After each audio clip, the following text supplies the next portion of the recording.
Hello, and welcome to Wellness Wednesday with 3W.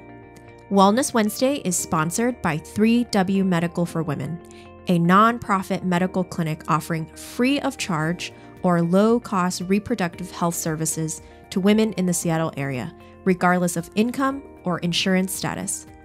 3W does not profit off of the reproductive health choices women make. The information shared in this podcast is the opinion of the speaker or speakers. Medical information is not intended as individual medical consultation, but for general education only. Always consult your own health professional for personalized advice regarding medical decisions. And if you're in the Seattle area, consider making an appointment to consult with us. I'm Helen Nguyen, CEO and co-founder of 3W Medical for Women and the host of today's podcast. Hi, everyone. Welcome back to Wellness Wednesday with 3W. As always, love being your host. This is Helen Nguyen, CEO of 3W Medical for Women. We are following up on a pretty popular podcast that we had a couple of weeks ago with my dear friend Anna. Today, we get to have two guests. They're both very special people. One is Anna's husband, Mark. Hi, Mark. Hi. Yeah, hi. And then my husband, Steve. Hi, Steve. Hey. Yeah. So we're going to be building off of our last conversation with my dear friend Anna, like I said, about adoption. And you guys got to, as listeners, got to hear it from a woman's perspective, from a mom's perspective. And this time I thought it would be really interesting to pull in the men. And so we're lucky to have the both of them with us today. And I hope you enjoy this episode because it's going to be really interesting from a guy's perspective. So just starting with you, Mark, when you and Anna started venturing into the adoption world or deciding about adoption, what were your first initial thoughts about it or your feelings about adoption? Sure.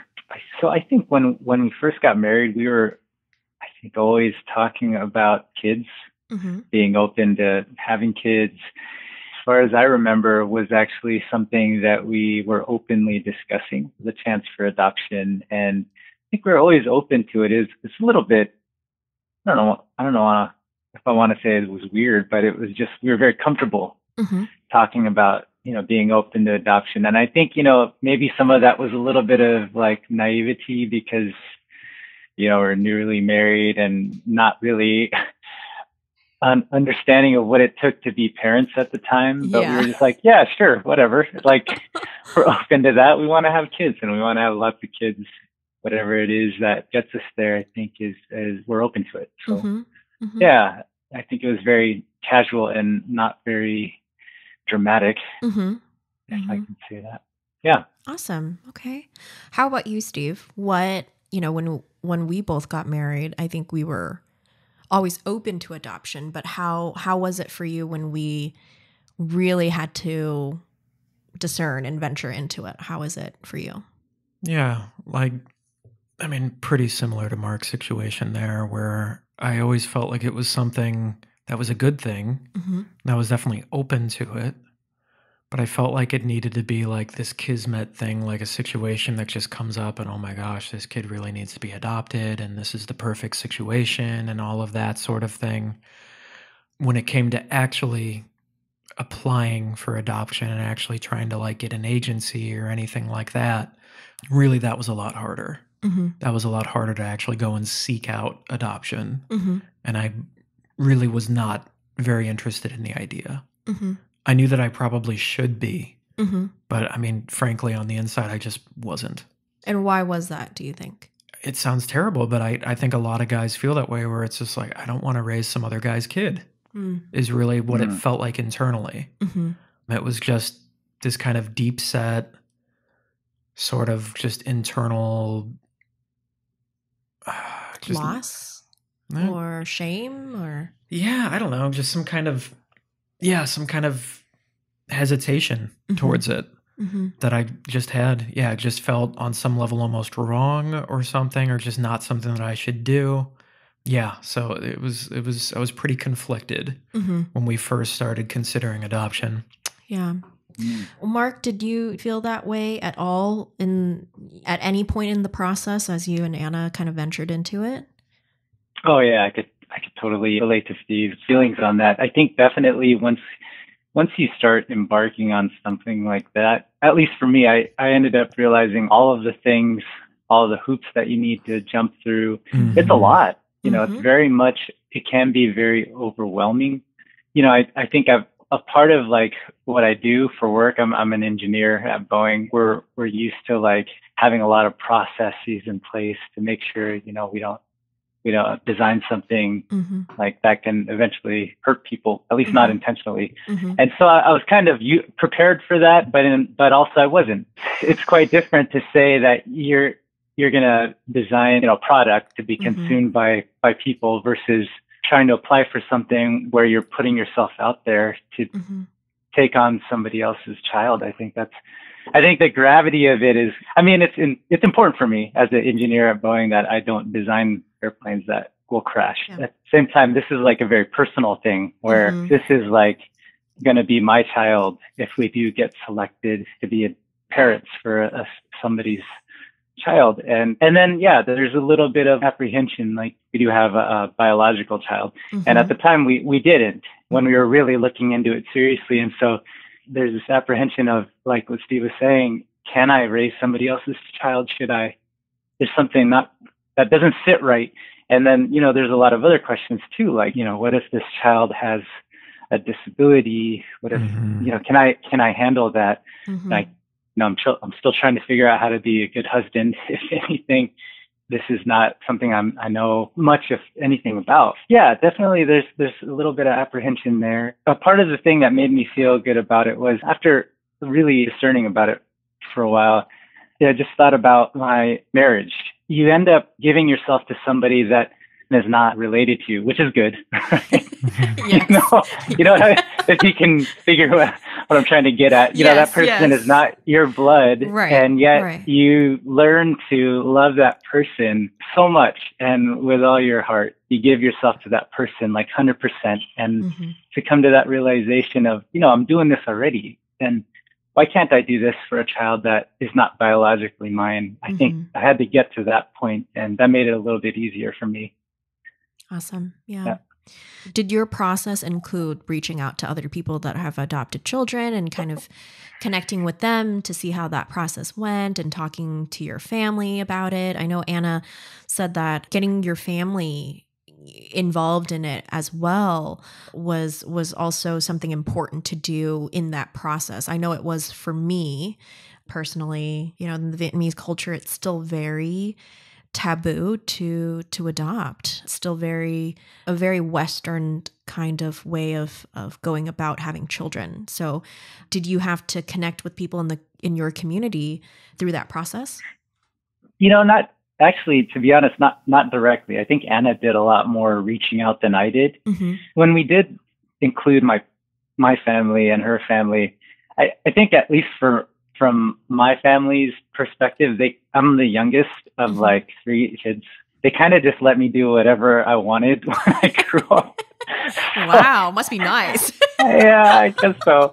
And, I was the only boy in the family, so I think I got some privileges that were probably not right in the eyes of my sisters.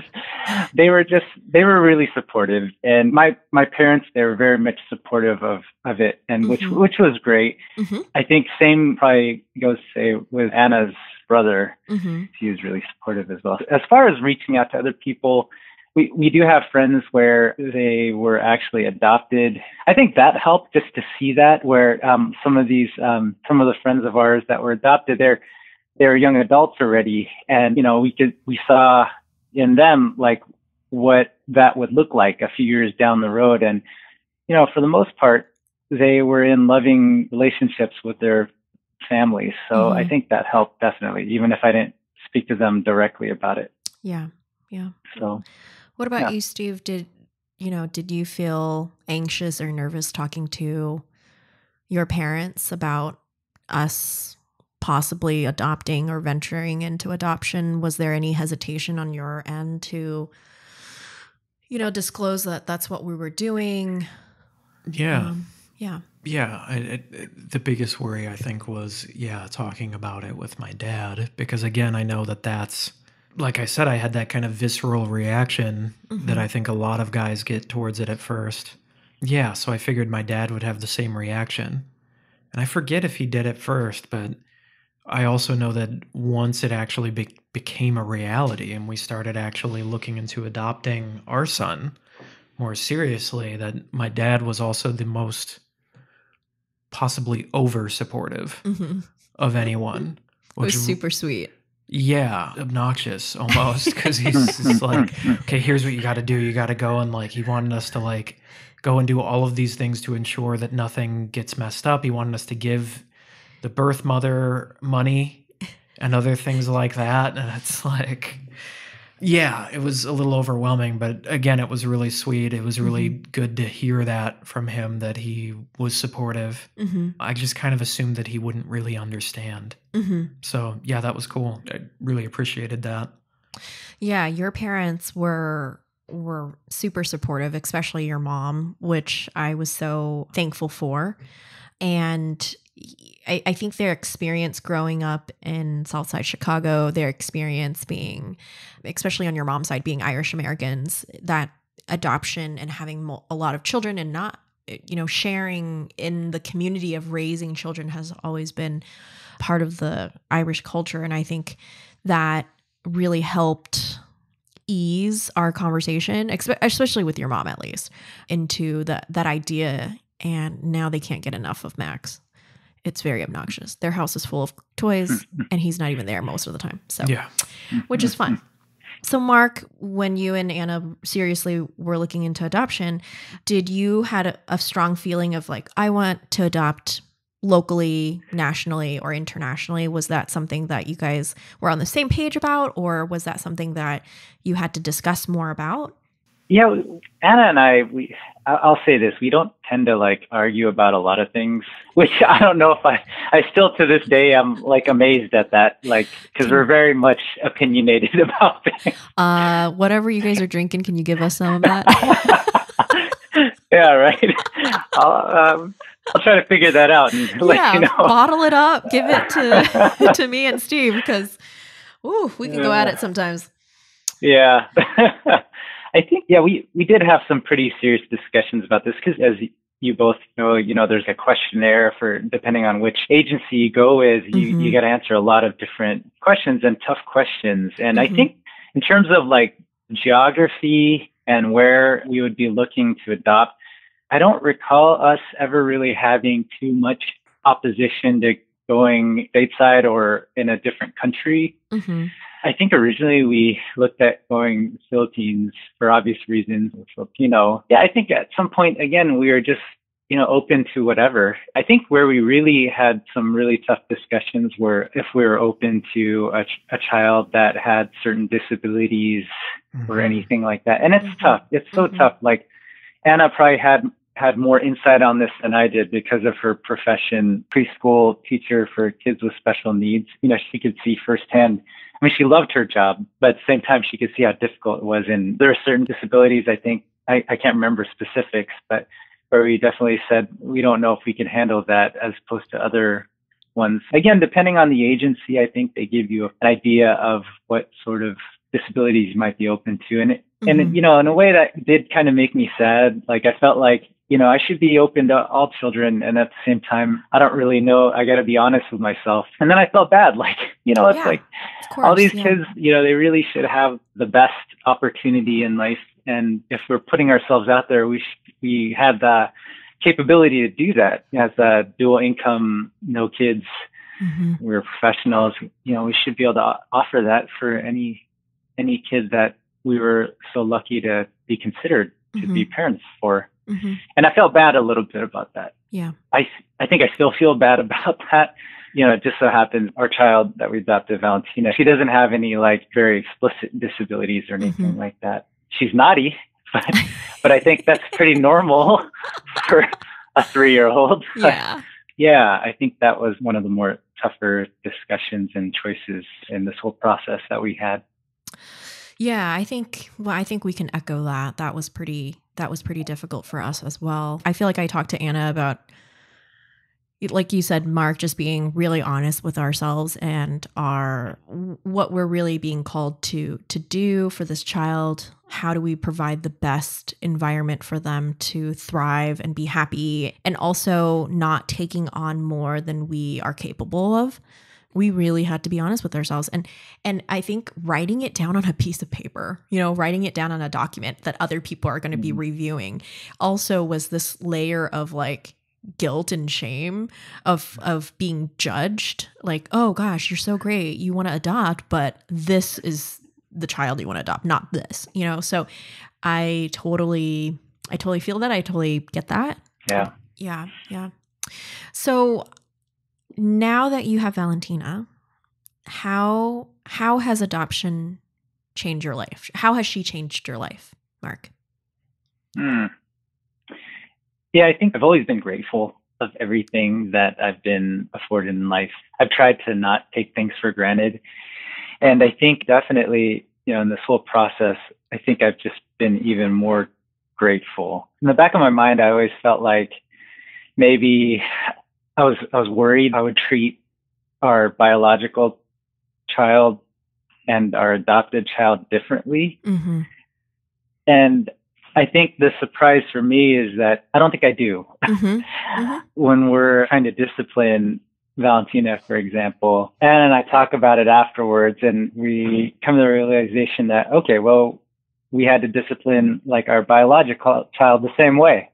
And then when we praise, one child or the other, it's also like similar. So we're not really playing favorite. I didn't want to be a jerk, and to be honest, and I think we're not. I would hope that's one thing. And the other thing is just being grateful. I don't know how much Anna shared. I will say I forget if she shared our experience of meeting Valentina for the first time, but we flew into like Florida during like a hurricane to go meet her and get her. That whole experience was very humbling to me, that for when we were chosen by her birth mother, and to be able to have the means to go out there and do that, and then just all the timing of it all and everything, I think it was just a great blessing. Mm-hmm. I'm always humbled by that. And so every time Valentina does something, for example, that gets us upset, I always try to like temper that by recalling the journey that got us here. And it was just very much a great blessing. And so, well, she's adorable. I just saw Facebook pictures of her and I just want to squeeze her.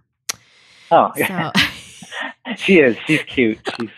She's super sweet and she's like, we call her our Sour Patch Kid because she's super sweet. And then she can be so sour at times. Like those commercials. Yeah. Sour Patch Kids commercials. Oh. What about you, Steve? You expressed kind of these feelings of, raising someone else's kids. How is that going to affect you adopting? What was the turning point for you, do you think? Yeah, I guess it was a couple things. I mean, I'm Catholic, so I knew that I needed to take it to prayer, and I did. Eventually, it's not like I got an immediate answer or anything like that. Usually that's not how prayer works. But I did eventually kind of reflect on the fact that, Joseph, Jesus' dad, or adoptive dad, was a big deal to me in my life. Mm-hmm. And I realized, if he's such a big deal to me and I'm trying to imitate him, why would I not be open to adoption himself, given that that's what he's famous for? Mm-hmm. That's his whole role historically. So I tried praying to him for help, like, bring this to God, help me understand how you were able to do this. Mm-hmm. Right? Again, not an immediate answer, but it did eventually come. I know we spent a lot of time with your little cousins. Mm-hmm. I call them my nieces too, because they're like 8, 9, 10, 11, 12, like all that kind of age. We spent a lot of time with them, taking care of them, playing games with them, other stuff like that. Just seeing the impact that we had on them, and also just realizing how much I care about them, how much I love them, even though I'm not at all related to them. They're your cousins. That really kind of made things click. That really kind of made things click. Thinking about St. Joseph, praying to Joseph and God about it, thinking about, these relationships I already had with other children that are not mine biologically. I would adopt any of them in a heartbeat. So what's the difference there? So that really did change things. I wouldn't say it's overnight, but it was pretty close to that, where all of a sudden I went from being really not excited at all about adoption to being completely on board. Then the only issue was the process itself. Right. How awful that can be. But yes. The actual concept was something that I was excited for. Yeah. Yeah, I wish the adoption process is what we keep referring it back to, is like, I wish it was easier, less expensive. I mean, that really discourages so many people from even venturing into it. There seems to be so much resources, but then it gets overwhelming. It's really something you have to designate a good chunk of time to really wade through. And even that, kind of coming out of it, there's still so much that I wish we should have done or could have done. Time, money, decisions to be made. Yeah. You can make the wrong decisions and everything. And And I think for Steve, like, I know you really emphasize how you didn't want it to feel transactional. You didn't want it to be like, we're buying a kid. Yeah, that was the hardest issue with, like, the easiest way to get a kid is through an agency. Yeah. But then the whole cost of the agency and everything like it, it really does feel like you're buying a kid at certain points. So it worked out differently with Max, of course. Right. But I think that was definitely my hesitation there. Yeah. How has Max changed your life other than lack of sleep? Yeah, the lack of sleep is a big thing. I don't know. I guess it's hard to say. I mean, it's definitely really challenged me. It's forced me to grow in ways that I didn't know I could. My life is, just very different now. It's not about me. It's not even about the marriage. It's not even about you anymore. I mean, there is that as well, but now there's this additional layer of things kind of revolve around my son. And I can't imagine not having him now. Yeah. It's like... Yeah, he's kind of the best. Yeah, it's definitely probably the best decision I've made other than marrying you, even if that was also difficult. Excuse me? So, I mean, it's hard to say how he's changed it because it's just completely different and it's amazing. And I don't think we could have been luckier. Yes. With everything about it, the way it worked out, the birth mother. Yeah. We have like a whole nother extended family that we never knew existed in some ways. Yeah, her and her family and all of that. We really like them and everything. And we do keep somewhat in contact because it is an open adoption. Yeah. But just everything, the way that worked out, the way everything worked out with Max, the person that he is already, just never would have expected it because it's just a roll of the dice. Yeah. And you really kind of expect a lot of things to go wrong, and they certainly can. Yeah. But so far with him, none of all the fears that we had have turned out to be completely unfounded. Yeah. Yeah. So, Mark, would you do it all over again? Would you adopt, again if the situation presented itself to you and Anna? Yeah, I think, we'd actually talk about this a lot because we're like, should we have another kid? And I think, we're getting a little bit up there in age to have another biological kid for sure. So, but I think I would. I think I would try to avoid a hurricane for sure. And also I will say adopting out of state is like, there's a whole bunch of other red tapes that make it very prohibitive if for somebody who is not necessarily strong-willed, or so to speak, or has the funds to do it. So I could totally relate to what you're saying earlier. But I'd do it again. One of the surprising things for me, what changed my view on it, was just how similar in terms of the experience of raising our biological daughter versus our adopted daughter, how similar those two experiences are just from our household, I should say. It's very interesting, this dynamic, this relationship we have with the birth mother, and also with, there's another family that we got in contact with. There's relationship there, like they were part of the same agency. And so we got in touch with another family that we keep in contact with, which is nice. And I think that's kind of a beautiful outcome of this. But definitely just in terms of like the household, like you guys were saying, the fears that one experience is going to be quite different than another. If you have biological kids versus adopted kids, I think that it is unfounded. And I think that's one of the best surprises of this whole thing. Yeah. Yeah. What is one message that you want to communicate to any couple out there, any men out there that are venturing into adoption, that's something that is being presented to them as an opportunity. What's something that you would like to have told yourself before you adopted, or just a guy out there that's discerning this? Yeah, maybe one thing is that there's nothing to be scared about, I should say. Maybe if there's a sense of like, well, is there something that's deficient about me being a husband or a father? There's nothing deficient about going into an adoption. If anything, it shows that you're even more willing to be a father than maybe some other situations that present themselves in terms of fatherhood. And I am Catholic also, so I will say St. Joseph is a great example of a willingness to be a father, even if the child is not biologically yours. That model of fatherhood, I think, is a very great one to look into if for anyone who is listening that is Catholic. Yeah. What about you, Steve? What's one message or advice that you'd like to communicate with men out there that are possibly in the same situation, if not discerning adoption?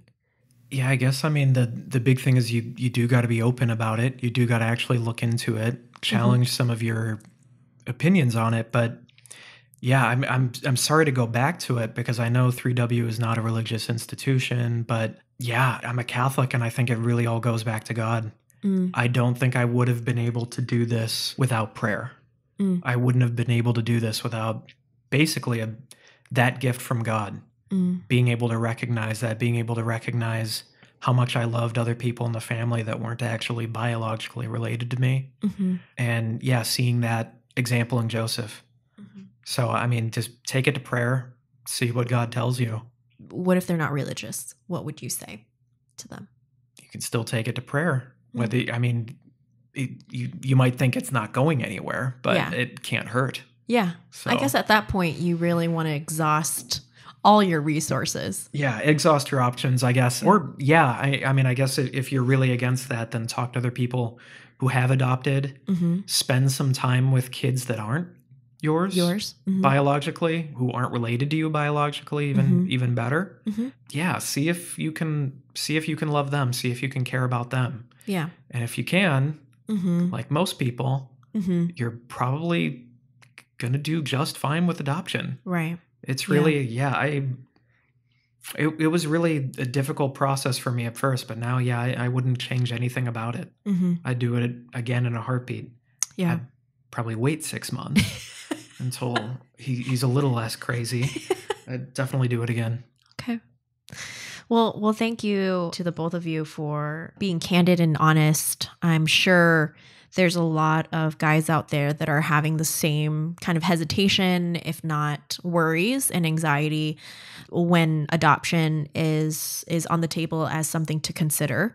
And I know it's just different for men and women. I've talked to so many women, including Anna, that have this instant connection with children that are not biologically ours. So adoption and, taking children into our home is a very natural biological gender kind of situation. And I know it's different for guys. And so that's why it's so important, I felt, to get you both on our podcast to really encourage other men to not be afraid of walking through that door, walking through that opportunity. So thank you so much, Mark, for your time. I know with 2 little girls, that's very precious. So thank you so much for joining us today. Please know that it's going to impact someone that you don't even know out there and could possibly change people's lives. And thank you, Steve, for being my guest today. If listeners out there, if you have any questions for Mark and Steve, I'm sure they'll be more than happy to connect with you in some way to answer further questions, but feel free to email us, feel free to get in contact through 3W or through them. We can definitely connect you to them. So if you have any more questions for us or curious about a question I didn't answer, please feel free to reach out. So I hope you enjoyed this episode. Please look out for other topics surrounding adoption, surrounding children in the near future. If you like what you're listening to, please share, please connect this episode with your community and your friends. Again, thank you so much for joining us, and till our next Wellness Wednesday episode. For more information about 3W, please visit our website at 3wmedical.org. That's the number 3, the letter W, medical.org. From there, you can learn more information about the services we provide, book an appointment, or make a donation if you'd like to support our mission. You can also call our office at 206-588-0311. That's 206-588-0311. If you like this episode, please share it with others and consider subscribing on your favorite podcast platform so you never miss an episode. Thank you so much for listening, and until next time, stay healthy and be well.